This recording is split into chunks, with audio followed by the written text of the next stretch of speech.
ನಿಮ್ಮ ಹೆಸರು ಕೇಳಿ ಬರ್ತಾ ಇದೆ. ನಿಮ್ಮ ಹೆಸರು DCMಗೆ ಕೊಡ್ತಾರೆ ಅನ್ನೋದಿದೆ. ನನಗೆ ಗೊತ್ತಿಲ್ಲ, ನಿಮಗೆಲ್ಲ ಗೊತ್ತಾಗಿದೆ ಇದು.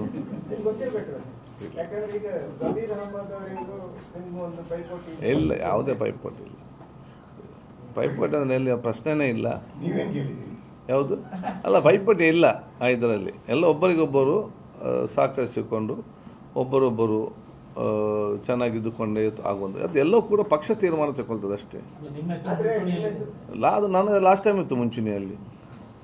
ಅಲ್ಲ, ಈಗ ಜಮೀರ್ ಅಹಮದ್ ಒಂದು ಆಡಿಯೋ ಲೀಕ್ ಆದ ನಂತರ ನಿಮ್ಮ ದಾರಿ ಸುಗಮವಾಗಿದೆ ಅಂತ ನೋಡಿ, ನಾನೀಗ ಸ್ಪೀಕರ್ ಆಗಿದ್ದೇನೆ. ನಾನು ಯಾವುದೇ ರಾಜ್ಯಕ್ಕೆ ಮಾತಾಡಲಿಕ್ಕೆ ಹೋಗುವುದಿಲ್ಲ. ನಾನು ಕೂಡ ಈಗಲೂ ಕೂಡ ಸ್ಪೀಕರ್ ಆಗಿ ಇದ್ದೇನೆ. ಮತ್ತು ರಾಜ್ಯಕ್ಕೆ ಬಂದಾಗ ರಾಜ್ಯಕ್ಕೆ ಮಾತ್ರ ವಿಚಾರ ಹಮ್ಮಿಕೊಳ್ಬೋದು. ಮೊನ್ನೆ ಡೆಲ್ಲಿಗೆಲ್ಲ ಹೋಗಿದ್ದಾರೆ. ಯಾವುದು ನಮ್ಮಲ್ಲಿ ಡೆಲ್ಲಿ ಸ್ಪೀಕರ್ ಆಫೀಸಲ್ಲಿ ನಮ್ಮೊಂದು ಮೀಟಿಂಗ್ ಇತ್ತು, ರೂಲ್ಸ್ ಕಮಿಟಿದು ಇದು ಮಾಡಲಿಕ್ಕೆ, ಏನು ಡಿಸ್ಕಷನ್ ಮಾಡಲಿಕ್ಕೆ. ಅಲ್ಲಿ ಹೋಗಿ ನಾವು ಬಂದಿದ್ದೇವೆ. ಪಾರ್ಟಿ ಇಲ್ಲಲ್ಲ, ಪಾರ್ಟಿ ಅಲ್ಲ, ಬಟ್ ನೀವು ಹಂಗೆ ಯಾವುದು ಹೋಗಿದ್ರಾ? ಎಲ್ಲಿಗೆ? AICCಗೆ ಅಲ್ಲಿ ಹೋಗಿ AICC ಆಫೀಸಿಗೆ ಇಲ್ಲ ಇಲ್ಲ ಡೆಲ್ಲಿಗೆ ಹೋದ ಹೋಗ್ಲಿಲ್ಲ. ಬೇಗ ಹೋಗುದು ಪಾರ್ಟಿ ಆಫೀಸ್. ಕಾನ್ ಗೋ ಅಲ್ಲ. ಈಗ DK ಶಿವಕುಮಾರ್ ಅವರು ಮುಖ್ಯಮಂತ್ರಿ ಆಗುವ ಸಂದರ್ಭದಲ್ಲಿ ನೀವೇನಾದ್ರೂ ಆ ಸಂದರ್ಭದಲ್ಲಿ ಪ್ರಮಾಣವಚನ ಸ್ವೀಕಾರ ಮಾಡಲಿಕ್ಕೆ ಏನಾದರೂ ಪ್ಲಾನ್ ಇದೆ? ನೋಡಿ, ನಾನು ಸ್ಪೀಕರ್ ಆದ ಕಾರಣ ನಾನು ಅಲ್ಲಿ ಮೇಲೆ ನಾನು ಮೇಲೆ ಇರಲೇಬೇಕು. ಮೇಲೆ ಅದು ನಮ್ಗೆ ಅದೆಲ್ಲ ಸ್ಪೀಕರ್ ಆಗಿ ಮುಂದುವರೆದ್ರೆ ಅಲ್ಲಿ ಹೋಗಿ ಕೂತ್ಕೊಂಡು ನೋಡೋದು ಮೇಲೆ, ಮತ್ತು ಅವ್ರಿಗೆ ಒಂದು ಅಭಿನಂದನೆ ಸಲ್ಲಿಸೋದು.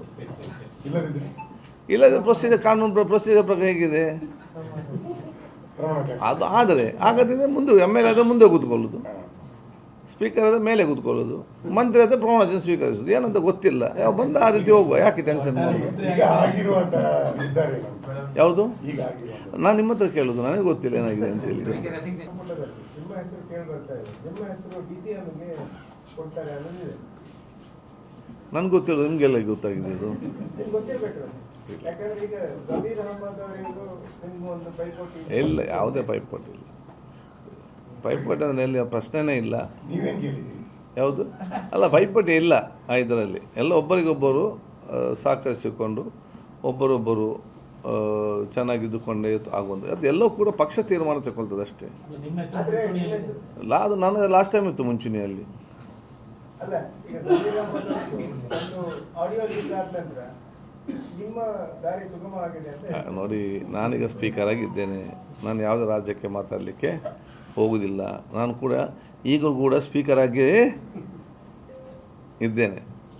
ಮತ್ತು ರಾಜ್ಯಕ್ಕೆ ಬಂದಾಗ ರಾಜ್ಯಕ್ಕೆ ಮಾತ್ರ ವಿಚಾರ ಹಮ್ಮಿಕೊಳ್ಬೋದು. ಮೊನ್ನೆ ಡೆಲ್ಲಿಗೆಲ್ಲ ಹೋಗಿದ್ದಾರೆ.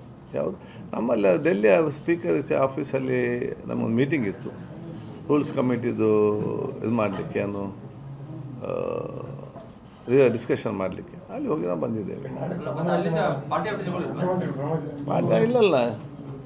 ಅಲ್ಲ, ನೀವು ಪಾರ್ಟಿ ಅಲ್ಲ, ಬಟ್ ನೀವು ಹಂಗೆ ಯಾವುದು ಹತ್ರಲ್ಲ ಅಲ್ಲಿಂದ ಹೋಗಿದ್ರಾ? ಎಲ್ಲಿಗೆ? AICCಗೆ ಅಲ್ಲಿ ಹೋಗಿ AICC ಆಫೀಸಿಗೆ ಇಲ್ಲ ಇಲ್ಲ ಡೆಲ್ಲಿಗೆ ಹೋದ ಹೋಗ್ಲಿಲ್ಲ. ಬೇಗ ಹೋಗುದು ಪಾರ್ಟಿ ಆಫೀಸ್. ಕಾನ್ ಗೋ ಅಲ್ಲ. ಈಗ DK ಶಿವಕುಮಾರ್ ಅವರು ಮುಖ್ಯಮಂತ್ರಿ ಆಗುವ ಸಂದರ್ಭದಲ್ಲಿ ನೀವೇನಾದ್ರೂ ಆ ಸಂದರ್ಭದಲ್ಲಿ ಪ್ರಮಾಣವಚನ ಸ್ವೀಕಾರ ಮಾಡಲಿಕ್ಕೆ ಏನಾದರೂ ಪ್ಲಾನ್ ಇದೆ?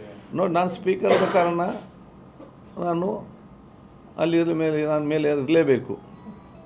ಅದರಲ್ಲಿ